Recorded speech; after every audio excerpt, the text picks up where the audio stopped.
জিন বাস্তব, যেমনটা কোরআনে বলা হয়েছে। পেতনি বা ভূতের মতো ধারণাগুলো মানুষের বিশ্বাস বা গল্পের ওপর ভিত্তি করে গড়ে উঠেছে। ইসলামে তার কোনো ভিত্তি নেই।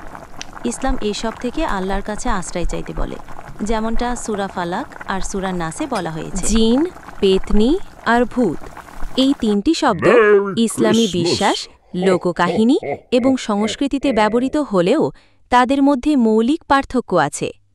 জিন ইসলামী বিশ্বাসভিত্তিক, উৎস কোরআন ও হাদিস। উল্লেখ কোরআনে সূরা জিন নামক একটি পূর্ণ সূরা আছে। তৈরি আগুনের শিখা থেকে সৃষ্টি, সূরা আল হিজার 15-27। স্বভাব ভালো, মুসলিম জিন ও খারাপ শয়তানি জিন দুটোই হয়। দেখা যায় না, মানুষের চোখে সাধারণত অদৃশ্য। ক্ষমতা রূপ পরিবর্তন করতে পারে, দ্রুত চলতে পারে।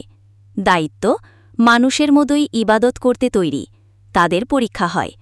আবাস মরুভূমি, জঙ্গল, পরিত্যক্ত স্থান ইত্যাদি।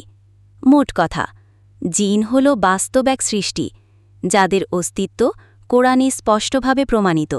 পেতনি লোককাহিনী ভিত্তিক নারী ভূতের চরিত্র। উৎস লোকজ কল্পনা ও সংস্কৃতি। বিশ্বাস সাধারণত বিশ্বাস করা হয় কোনো নারী অন্যায়ভাবে মারা গেলে তার আত্মা পেতনি হয়ে ঘুরে বেড়ায়। চেহারা সাধারণত সাদা শাড়ি, এলোমেলো চুল, ভয়ানক মুখ। আচরণ প্রতিশোধপরায়ণ, ভয় দেখানো, ক্ষতি করা। 3. ভূত আত্মা বা প্রেতাত্মা হিসেবে লোকবিশ্বাস। উৎস হিন্দু ও বাঙালি লোকবিশ্বাসে প্রচলিত। বিশ্বাস কেউ অপমৃত্যু বা দুঃখজনকভাবে মারা গেলে তার আত্মা ভূত হয়ে যায়। চরিত্র কখনো ভালো, কখনো খারাপ, আত্মীয় বা অপরিচিত। কাজ ঘরে বা নির্জনে ভয় দেখানো, শরীরে ভর করা ইত্যাদি। ধর্মীয় দৃষ্টিভঙ্গি ইসলাম আত্মার ফিরে আসা সমর্থন করে না। ভূত বলে কিছু নেই। ভিন্ন সংস্কৃতিতে ব্যাখ্যা হিন্দু ধর্মে প্রেতজনী বা ভূতজনী ধারণা আছে।